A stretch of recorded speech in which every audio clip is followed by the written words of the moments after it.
Y ya en los primeros días del 2021, con la expectativa general de un año más amigable, por cierto, y una economía con luces y sombras y muy dependiente de la famosa vacuna, habrá que ver cómo empieza, cómo se consolida este nuevo año. Es un poco lo que quiero hablar ahora con el licenciado Martín Gutiérrez, director de Eco Consultores.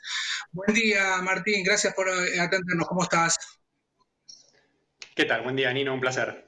Gracias igualmente. Bueno, a ver, más allá del éxito de la vacuna, obviamente está por verse, digo, ¿cómo ves el panorama de la economía para estos primeros meses, por lo menos?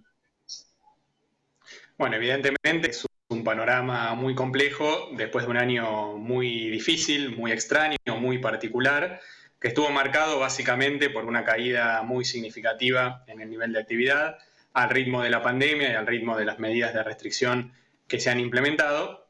Y desde el punto de vista monetario, cambiario, una situación donde el Banco Central enfrenta tensiones en el mercado de cambios, con un nivel de restricciones muy significativo para intentar defender el nivel de reservas netas, que hoy se ubican en niveles muy bajos, y una cantidad de pesos en la economía muy significativa, tanto lo que es base monetaria como los pesos que están en pasivos remunerados del Banco Central, en el ICSI-PASI, con lo cual la economía, básicamente, desde el punto de vista de la economía real, una situación muy compleja en términos de actividad, en términos de empleo, más allá de algún rebote en los últimos meses a medida que se fueron abriendo distintas actividades, y desde el punto de vista monetario cambiario, que en última instancia tiene efectos sobre la inflación, bueno, una economía que tiene muchos pesos, tanto afuera como adentro del Banco Central, y un Banco Central que tiene pocos dólares, ¿no? Pocas reservas netas, con lo cual eso plantea un desafío muy importante hacia adelante, donde la economía, las variables en los próximos meses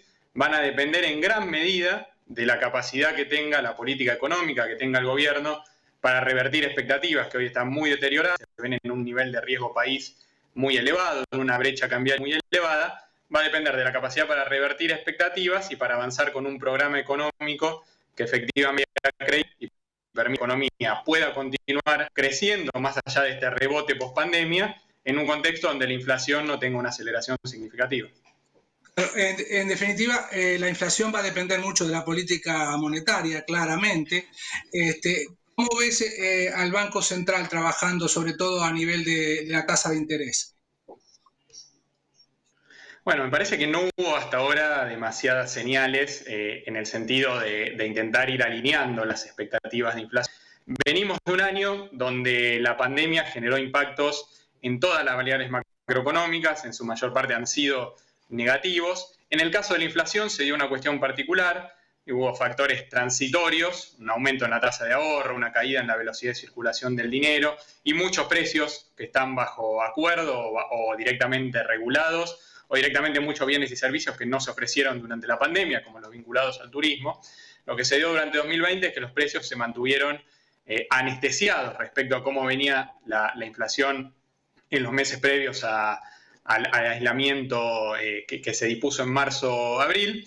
Y digamos, de alguna manera, los precios tuvieron se anestesiaron durante el año pasado.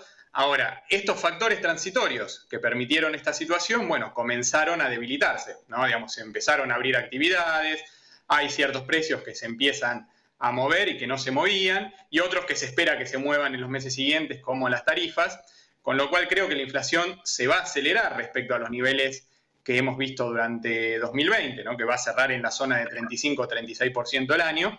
Ahora bien, qué tanto se acelere efectivamente va a depender de cómo maneje expectativas el gobierno, de la acción del Banco Central, ¿no? En la medida en que pueda ir dando señales vinculadas a la tasa de interés o ir dando señales sobre todo a este excedente de pesos del que hablamos, ¿no? Digamos que tiene un origen fiscal. Estos pesos que se han emitido en los últimos meses fueron básicamente para financiar el déficit fiscal para un país que no podía tomar deuda, ¿no? Que sigue fuera de los mercados de crédito. Ahora, hacia adelante va a ser muy importante que se dé una señal en torno al déficit fiscal, justamente para reducir la necesidad de emisión monetaria, que no se sigan emitiendo pesos, que sigan incrementando de alguna manera esta relación entre los pasivos en pesos del central y las reservas netas o los dólares propios dentro de las reservas del Banco Central, y para eso también va a ser muy importante en términos de inflación que se reduzca la brecha cambiaria, ¿no? Digamos, la brecha cambiaria en niveles muy altos genera que el Banco Central no pueda comprar dólares, porque básicamente los exportadores no tienen incentivos a liquidar, los importadores tienen el incentivo a tratar de acceder a bienes al dólar oficial en la mayor medida posible, con lo cual la brecha cambiaria genera que el Banco Central tenga que administrar la escasez con las reservas, que no puedas comprar dólares, y a su vez se filtra a los precios, ¿no? Porque cuando uno mira el componente dolarizado del índice de precios, durante el año pasado se movió prácticamente al triple de lo que se movió la inflación general. Claro. Martín, ¿podemos esperar un aumento de la tasa de interés para de alguna forma que vaya esterilizando la cantidad de pesos en el mercado para este año? Bueno, lo que vimos en los últimos meses fue que el objetivo del Ministerio de Hacienda, del Banco Central, fue intentar, con algunos tropiezos, pero fue intentar alinear tres variables. La inflación, que se mantuvo anestesiada, como decíamos, durante la pandemia, la tasa de interés en pesos para el ahorrista y el tipo de cambio, el movimiento del tipo de cambio oficial. Eso se logró durante varios meses. Ahora, la inflación comenzó a ubicarse un escalón por encima, quizá uno podría decir fundamentalmente a partir de octubre, en noviembre estuvo un poco más abajo, pero ya en diciembre volvería a la zona de 4%, con lo cual la gran pregunta, me parece que también para los próximos meses, para esta semana en realidad, es si frente a esta suba en la inflación, el Banco Central y el Ministerio de Economía van a estar dispuestos a acelerar el movimiento del tipo de cambio oficial, justamente para que no se atrase, y a mover la tasa de interés también en consonancia con estas variables que empiezan a ubicarse un escalón más arriba. Digo, me parece que eso va a ser...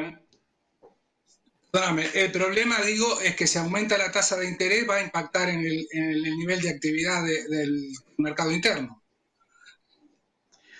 Bueno, efectivamente, por eso es muy importante que el gobierno logre revertir expectativas, sobre todo desde la política, que avance con un programa fiscal también que sea creíble y que permita reducir en forma significativa el déficit fiscal desde los niveles que vimos durante el año pasado, en la zona de 7 puntos del PIB. Pero es verdad, digo, si la única respuesta termina siendo subir la tasa de interés sin un relato, baja en el riesgo país, mejora en la confianza, bueno, si eso llega a ocurrir, ahí el riesgo, además del impacto sobre el nivel de actividad, del impacto sobre el crédito, es también que volvamos a tener de alguna manera un crecimiento no sostenible de los pasivos remunerados del Banco Central, una famosa bola de nieve de las LELIQs, que en última instancia, si la tasa de interés se ubica muy por arriba del movimiento del tipo de cambio oficial, bueno, eso hacia adelante por lo menos genera expectativas de que en algún momento el tipo de cambio va a ser un catch-up y se va a tener que mover para licuar los pasivos. Con lo cual, yo creo que la respuesta, la tasa de interés es correcto que esté alineada con la inflación y con el tipo de cambio, pero es muy importante que se den las señales desde la política justamente para que el tipo de cambio no tenga un movimiento abrupto y para que la inflación se ubique por lo menos un escalón más abajo de lo que vamos a ir viendo en diciembre. Exactamente. Este año es un año electoral, como todos sabemos. ¿Esperás un exacerbamiento de la puja distributiva? Bueno, efectivamente, en la Argentina los años electorales suelen tener condimentos distintos y efectivamente creo que el hecho de que sea un año electoral, bueno, pone algún signo de interrogación fundamentalmente sobre la capacidad de implementar un programa económico, ¿no? Que tenga un componente fiscal importante. Recordemos que dentro de lo fiscal también se incluyen, bueno, lo que son las jubilaciones, lo que son los programas sociales, lo que son las tarifas, ¿no? Que hasta ahora no hemos tenido demasiadas novedades de movimientos en las tarifas que se mantienen congeladas en gran medida desde principios de 2019. Creo que el gran objetivo del gobierno, y ya fue explicitado, va a ser que los salarios le ganen a la inflación. Ahora, ahí va a ser relevante, bueno, cuál es la capacidad para que eso ocurra. Si se logra anestesiar la inflación con un movimiento del tipo de cambio que sea acotado, con tarifas que no se mueven, y se intenta que los salarios le ganen, sin generar una reversión de expectativas, ¿no? Simplemente acumulando desequilibrios, atrasando tarifas, atrasando el tipo de cambio, como ha ocurrido históricamente en los años electorales de la Argentina, bueno, eso puede generar un problema el día después de las elecciones, ¿no? Cuando haya que corregir todas estas distorsiones, de nuevo, con una brecha cambiaria muy alta y con un Banco Central que hoy tiene muy pocas reservas, ¿no? Muchas menos que en otros periodos de la historia, con lo cual creo que va a ser muy importante, primero que el gobierno avance con un programa que sea creíble, que baje la brecha, que baje el riesgo país, y a partir de entonces se va a poder pensar de alguna manera en salarios que empiecen a crecer a la inflación, no solo durante este año, sino en forma sostenida, que es lo que la Argentina no ha tenido en las últimas décadas. Perfecto, muchísimas gracias, Martín. En definitiva, un año que no entraña los riesgos del año 2020, del precedente, por cierto, pero que también claramente tiene muchos desafíos que sortear a nivel macro y microeconómico. Agradecemos mucho, te mando un abrazo, buen fin de semana. Un abrazo igualmente, muchas gracias. Gracias. Licenciado Martín Gutiérrez, director de EcoGo Consultores. Después de la pausa hay más mercados por expertos.